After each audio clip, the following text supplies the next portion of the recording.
அருமை மாப்பிள்ளை KR மஞ்சுநாதன் அவர்களுக்கு முன்பாக பேராசிரியர் அபு அவர்கள் வருவார்கள். ஏன்னா உன்னை கிளப்பி விட்டா கூட்டம் போனாலும் போயிடுவாங்க. பையன் இருக்கு எனக்கு. உனக்குன்னு மிகப்பெரிய ரசிகர் வட்டம் உண்டு. உன்னை வச்சு தான் நான் ஓட்டணும் பொழப்பேன்.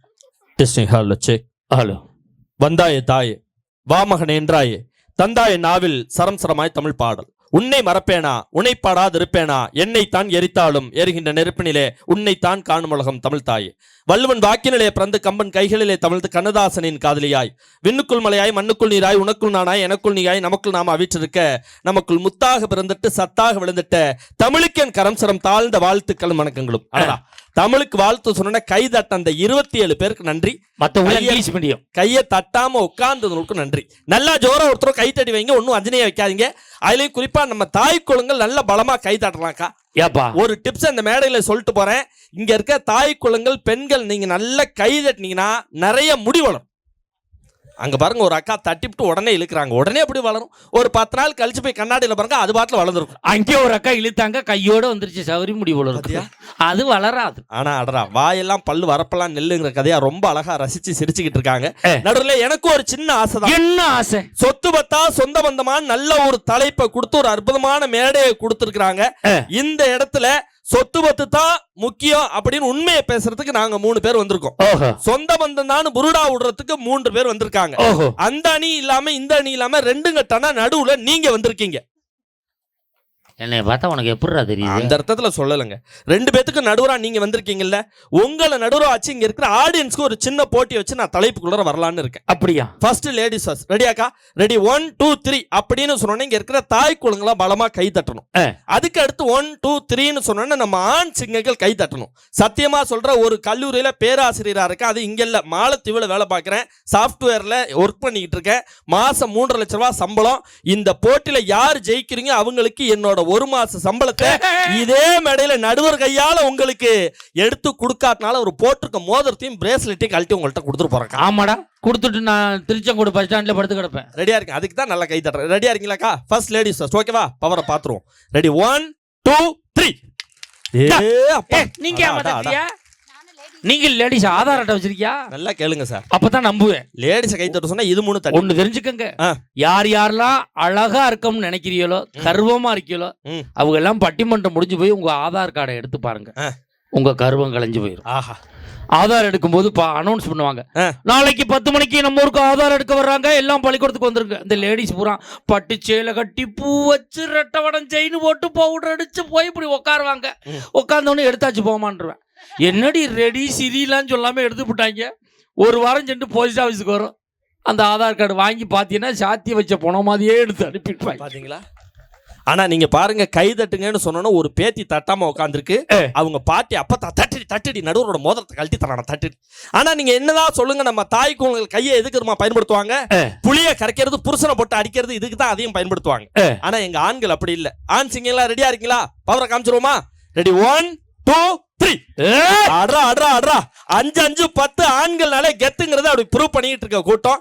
நல்ல ஒரு தலைப்பை கொடுத்துருக்கீங்க. நான் ஒண்ணு கேட்கிறேன் சார், இன்னைக்கு பணம் இல்லாம வாழ்க்கையில ஏதாவது பண்ண முடியுமா சார்? அப்படி கேளு. இவ்வளவு ஒரு அற்புதமான இந்த கோவில் திருவிழாவை இவ்வளவு பிரம்மாண்டமா கொண்டாடி இவ்வளவு பெரிய மேடையை போட்டு நம்ம எல்லாம் மேடையில ஏத்த அழகு பார்த்து கொடுக்க இருக்க இந்த சூழல் கூட பணம் இல்லாம ஏதாவது பண்ண முடியுமா சார்? ஒண்ணும் பண்ண முடியாது. தெய்வத்துக்கு ஒரு திருவிழா எடுக்கணும்னு சொன்னாலே பணம் இருக்கணும் சார். பணம் இருந்தா தான் எடுக்க முடியும். இந்த பணத்தினுடைய தேவை எந்த அளவுக்கு முக்கியங்கிறத நாங்க பாட்டுல சொன்னோம். எப்படி பணத்தினுடைய தேவை அந்த அளவுக்கு இருக்கு. ஆனா சொந்த பந்தங்கிறாங்களே, ஒரே ஒரு செய்தியை உங்க சார்பா நான் கேட்கிறேன். சொல்லியா? ஏமா கட்டின புருஷனுக்கு வயசுக்கு வாய்க்கு ருசியா சமைச்சு போடுறீங்களாமா? அப்படி கேளியா? என்னமோ சொந்த பந்தம். அன்னைக்கு நிகழ்ச்சி லேட் ஆச்சு சார். என் பொண்டாட்டிட்டு சொன்ன, அடியே நிகழ்ச்சி லேட் ஆச்சு, 2 சப்பாத்தி சுட்டுவா அப்படின்னு கொண்டு வந்து குடுக்குறா. பிக்க முடியலையா? ஓஹோ, ஒத்த காலை கொண்டு போய் சப்பாத்தில வச்சுட்டு கையை வச்சு இழுக்கிறேன். பிக்க முடியல. கோவம் வருமா வராதா? என்னாடி சப்பாத்தி இது? இப்ப உள்ள வந்தா பிச்சு பிட மிச்சுக்கிறேன். இவன் சமயக்கட்டுல இருந்து சொல்றாங்க, நான் சுட்ட சப்பாத்தியே பிக்க முடியல, என்ன பிக்கிறாராம், போய வேலையை பார்த்துக்கிட்டு இருக்கிறாயா? இப்படித்தான் ஐயா. நேத்து என் பொண்டாட்டி டிவி பார்த்துக்கிட்டு இருந்தா. சரி, அடியே தோசை சுட்டு கொண்டாடிக்கிறேன், கொண்டாந்து வைக்கிறாயா. கண்ணு கருப்பா இருந்துச்சு, கருப்பா இருந்துச்சு. என்னன்னு லைட்டை போட்டு பாக்குறேன். இப்ப டிவி பாக்குற அவசரத்துல தோசை கல்ல குப்பரை போட்டு மாவு ஊத்தி பாத்தியா. உடனே எங்க மாமியா எதுக்கு தோசை சுட சொல்லுங்க அத்தை, நீங்க சுட்டுட்டு வாங்க தோசைன்னு. அந்த அம்மா நாடகத்தை டொப்புன்னு அமுக்கிட்டு போய் தோசை சுட்டு கொண்டாந்து வச்சு பிக்க முடியல, சுடுது. பிக்க முடியல சொல்லுது. பாருடா நான் லைட்டை போட்டு பாக்குறேன், டிவி பாக்குற அவசரத்துல இந்த அம்மா தோசைக்கல்லோட கொண்டு வந்து பாத்தியா. இந்த உறவுகளோட இப்ப நிம்மதியா சொந்த பந்தத்தோட மகிழ்ச்சியா இருக்குமா நான் கேட்கிறேன். ஆனா ஒரு விஷயத்தை இந்த மேடையில பெருமையோட சொல்றேன் சார், என் பொண்டாட்டி மாதிரி டிவி பாக்குறதுக்கு உலகத்துல ஆளே கிடையாது சார். நல்ல ஒரு கைத்தறல தாராளமா கொடுங்கக்கா. எப்படி பாப்பாங்க என் பொண்டாட்டி எப்படி தெரியுமா டிவி பாப்பா, 10 உள்ள இருப்பிட்டு 20 வெளியில வந்துருக்கியா. என் பொண்டாட்டி எப்படி தெரியுமா டிவி பாப்பா, கரண்ட் ஆஃப் ஆனா கூட லைட் அடிச்சு பாக்குறாடா ஏதாவது தெரியுதான்னு பாப்போம் அப்படின்னு. அதுல இந்த சாயங்காலத்துக்கு அப்புறம் நாடகத்தை போட்டு விட்டுறாங்க. மனுஷன் ஆம்பளை ஆளுங்க நிம்மதியா நைட்டு சாப்பாடு கரெக்டான டயத்துல சாப்பிடவே முடியலங்க. அப்படி சொல்லாத. எங்க ஊர்ல எல்லாம் கரெக்டா 8:15 எல்லார் வீட்லயும் சாப்பாடு. 8 மணிக்கு முக்கியமான நாடகம் போடுறான். எந்த ஊர்லயும் ஆம்பளைங்களுக்கு 8 மணிக்கு சாப்பாடு கிடையாதுங்க. எங்க ஊர்ல 8:15 கரெக்டா சாப்பாடு உண்டு. எப்படி? நான் 8:10 ஊருக்குள்ள நுழையில டிரான்ஸ்பார்மர் ஆஃப் பண்ணி விட்டு போயிருவேன். பாத்தியா, எல்லாம் சாப்பிடுறா. அப்படி எங்க ஊருக்கு வாங்க சார். எதுக்கு? டிரான்ஸ்பார்மர் ஆஃப் பண்ணதான். எவ்வளவு சிக்கல் நிறைந்த வாழ்க்கையா இருக்கு சார். அதுல இந்த ரம்யா கிருஷ்ணே கலெக்டர் அம்மாவா ஒரு நாடகத்துல நடிக்கும், வம்சம்னு ஒரு நாடகம். அந்த ரம்யா கிருஷ்ணன் கலெக்டர் அம்மாவா இருக்கும். அந்த அம்மாவை சாவடிக்கிறதுக்கு கார்ல வெடிகுண்டை வச்சிருவாங்க. இந்த அம்மா கார்ல போயிட்டு இருக்கும். அந்த வெடிகுண்டு கவுண்ட் டவுன் குறைஞ்சிட்டே வரும். 10, 9, 8, 7, 6, 5, 4. இதை என் பொண்டாடி பாத்துக்கிட்டே இருக்கா. 90, 95, 100, 110 பிபி ஏறிட்டே இருக்கு. ஓடி போய் லைட்டை போடுறா, ஃபேனை போடுறா, தண்ணியை குடிக்கிறா. நான் கிடுக்குன்னு ஓடி போய் பிளக் பாயிண்ட் பிடிங்கிட்டேன். அந்த வம்சம் முடியறதுல நம்ம வம்சம் முடிஞ்சு போச்சுன்னா நம்மளுக்கு இன்னொரு வம்சத்துக்கு எங்க போறதுங்க? நானா இருந்தா பிளக் பாயிண்ட் அமுக்கி வச்சிட்டு வந்திருப்பேன். இதோட போகட்டும். ஆனா எனக்கு ஒரு பழக்கம் இருக்கு சார். என்ன பழக்கம்? எந்த ஊருக்கு பட்டிமன்றம் போறனோ அந்த ஊர்ல என்ன ஃபேமஸா இருக்குதோ அதை வாங்கிட்டு வீட்டுக்கு போயிடுவேன். ஓஹோ. திருநெல்வேலி பட்டிமன்றம் போனேன், கேள்விப்படுறேன். அல்வா ஃபேமஸ். நேரா வாங்கிட்டு வீட்டுக்கு வந்தேன்.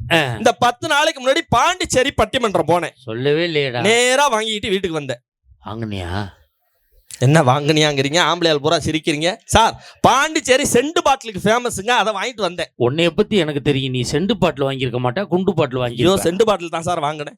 இந்த 2 நாளைக்கு முன்னாடி மணப்பாறை பட்டிமன்றம் லலிதா கூப்பிட்டுச்சு. அதுவும் சொல்லலையடா நீ. போனேன். மணப்பாறை முறுக்க வாங்கி கொண்டு வந்து என் பொண்டாட்டி இருந்தாடி டிவி பார்க்கறதா பார்க்குறேன். மணப்பாறை முறுக்கு வாய்க்கு நல்லா டேஸ்டா இருக்கும், இதை சாப்பிடுன்னு கொடுத்துட்டு ட்ரெஸ் சேஞ்ச் பண்ண ரூம் போயிட்டேங்க.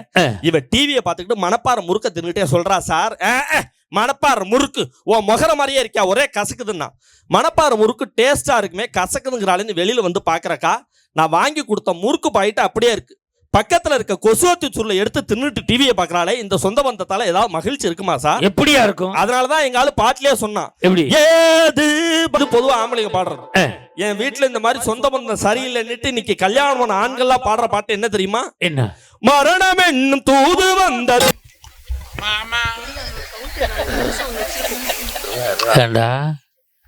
எனக்கு இருக்குது. நீ ஏன்டா தண்ணி குடிக்கிற? யாருக்காவது இப்படி இழுத்தா எனக்கு படபடன்னு வந்துடும் சார். நல்ல வியாதி, விளங்காத வியாதி. முடிஞ்சதுக்கு அப்புறம் கொடுங்கடா. எப்படி டீம் கூட்டி அந்த பாருங்க, இழுக்கையிலே விட்டுட்டாங்க. இப்படித்தான் நேத்து நான் தோசை தின்னுக்கிட்டு இருந்தேன். சரி. என் பொண்டாட்டி டிவி பார்த்துக்கிட்டு இருந்தான். எனக்கு தோசை விக்கிருச்சு. தண்ணி. என் பொண்டாட்டி முடியட்டும் வாரேன்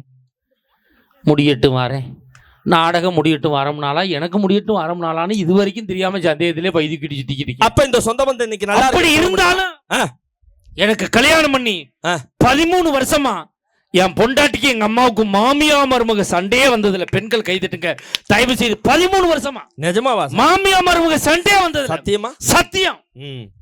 13 வருஷமாடா. எப்படி? எங்க அம்மா செத்து 13 வருஷம் ஆச்சு. இருந்தாவில சண்டை வர்றதுக்கு இவ சாப்பிட்றா, உருள்றா, பிறல்றா. எங்க அம்மா செத்துருச்சேன்னு எங்க பெரியம்மாவை கொண்டாந்து என் பிள்ளையில பாத்துக்கிற வச்சேன். சார், என் பெரியம்மா எனக்கு அம்மா மாதிரி தானே. ஆமா. போன வாரம் தொண்டை வலிக்குதுன்னு இருக்கா. சரி. டாக்டர்கிட்ட கூட்டிட்டு போயிருக்காரு. டாக்டர் எங்க அம்மா வாயை திறக்க சொல்லி உள்ள லைட் அடிச்சு பார்த்து என் பொண்டாட்டியை கூப்பிட்டு, இங்க வாமா, நீ தானே மருமக? ஆமா சார். ஓ மாமியாவுக்கு உள்நாக்கு வளர்ந்துருக்கு, ஒரு 15,000 ரூபா கூட ஆப்ரேஷன் பண்ண இருக்காரு. என் காசு தானே இவ கொடுத்துட்டு வர வேண்டியான்னு இவ டாக்டர் கூப்பிட்டு சொல்லியிருக்கா. சார் நீங்கள் கொஞ்சம் வாங்க சார். என்னம்மா 30,000 தரேன் சார், இந்த வெளியில தொங்குற நாக்கம் எப்படியான்னு நறுக்கி விட்டுருங்க சார் இருக்காயா. இப்போ எங்கள் அம்மா சாப்பிட கூட வாயை திறக்க முடியாது. வாயை திறந்தாலே இப்போ கத்திரிக்கோளை காட்டுறா. எங்கள் அம்மா பள்ளி மாதிரியே நாக்கம் உள்ள இழுக்குது.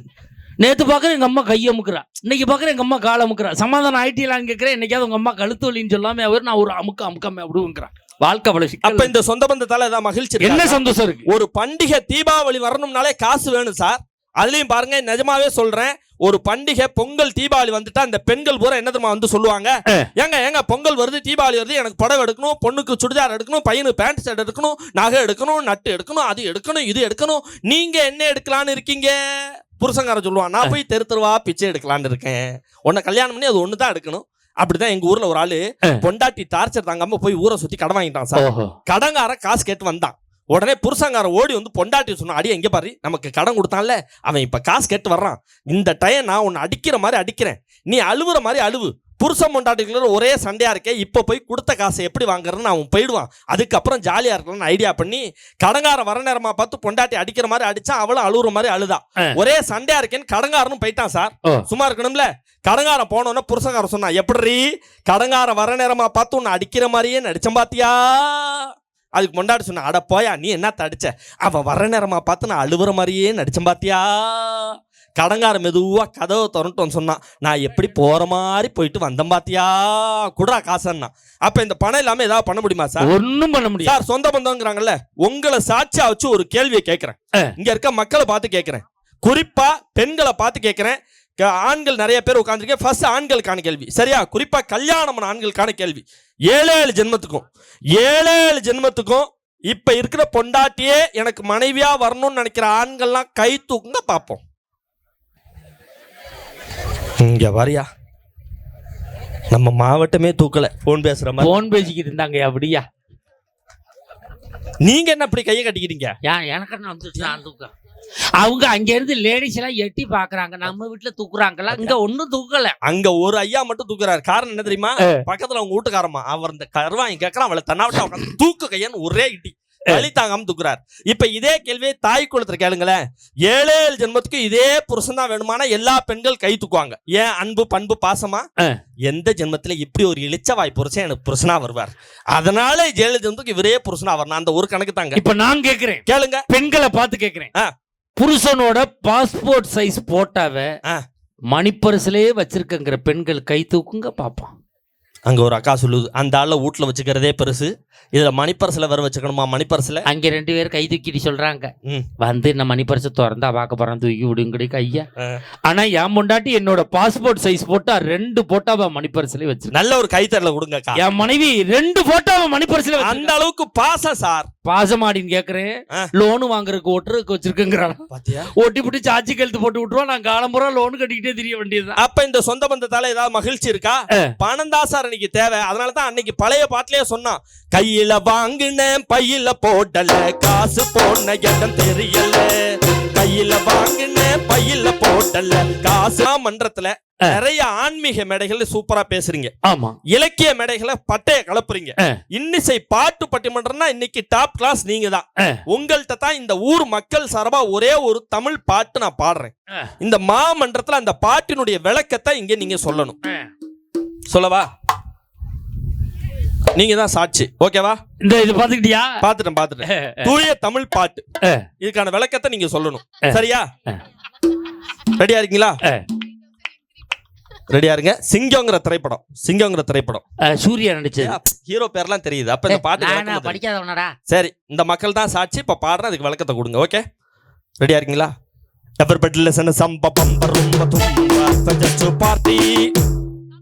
விளக்கத்தை சொல்லுங்க.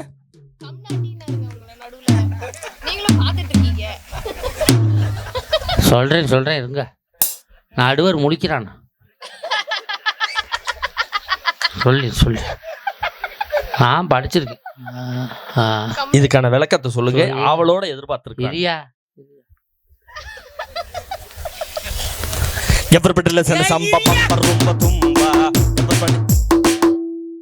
இதியா சார், நம்ம குடும்பமே இல்ல, அப்புறம் கௌரவம்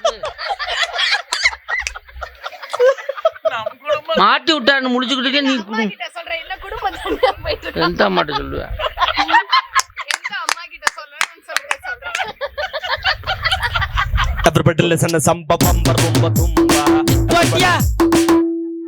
யோசிச்சு வரும்போது ஏதாவது சொல்லி கெடுத்து விட்டுற.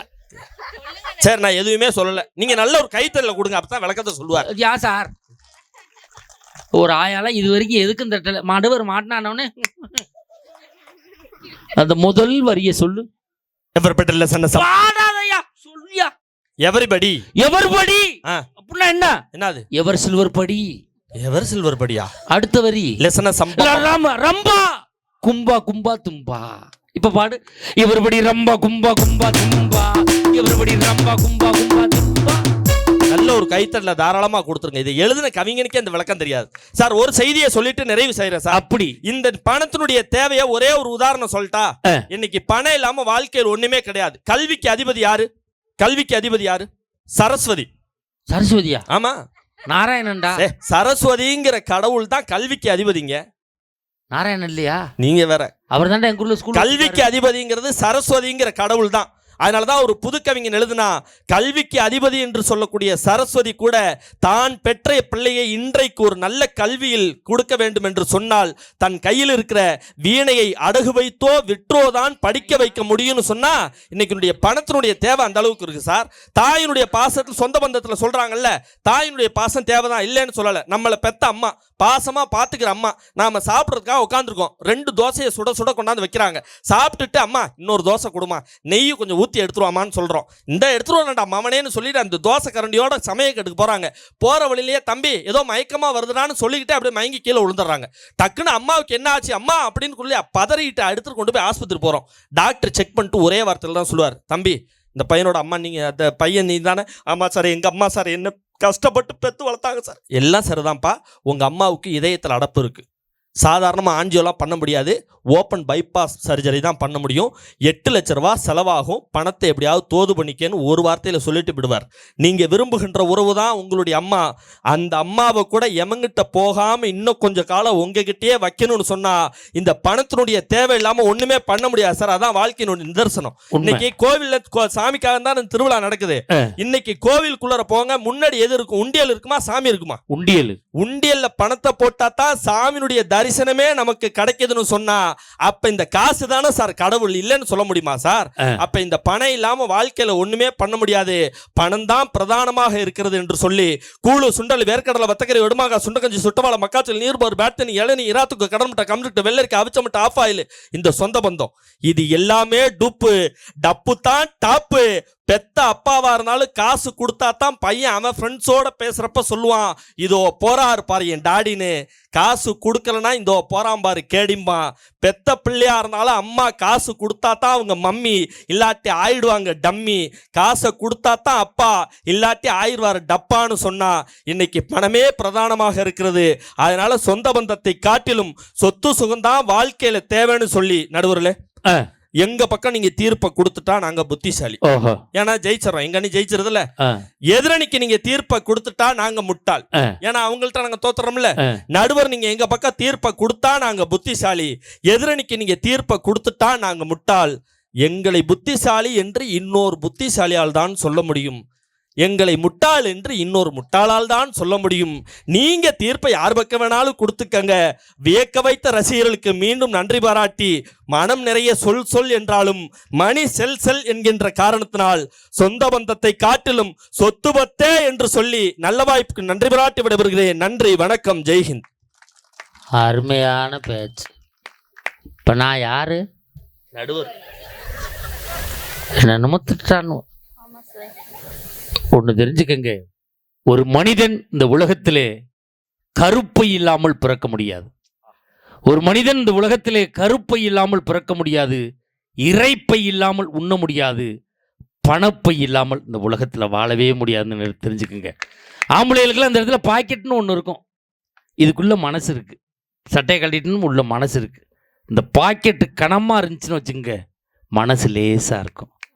இது பாக்கெட் லேசாக இருந்துச்சுன்னு வச்சுங்க, மனசு கனமாக இருக்கும். பணம் தான் சார் வாழ்க்கை. இந்த ராத்திரியில் 10:30 மணிக்கு இந்த அங்கே தேனிலேருந்து வந்து உட்காந்துருக்கான விதி பலனா எல்லாம் பணத்துக்கு தான்.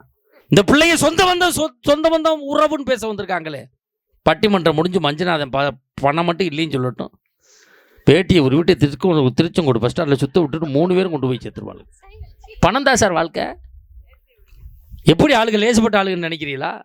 இதெல்லாம் குட்டு குடையும், இது உயரத்துக்கு எட்ட அதை அடிக்கிறதுக்குலாம் யாரையும். வாழ்க்கை அவ்வளவு சிக்கல் இருக்கு. ஒரு குறிப்பிட்ட நேரம் கொடுத்துருக்காங்க, அதுக்குள்ள நான் முடிக்கணும், நான் விரைவாக பட்டிமன்றத்தை கொண்டு போகணும். இப்பொழுது உறவுகள் தான் சொந்தம்தான் என்ற அணியை துவங்கி வைத்து பேச ராணிக்குமார் அவர்களுக்கு முன்பாக வளர்மதி அவர்கள் வாங்க. எது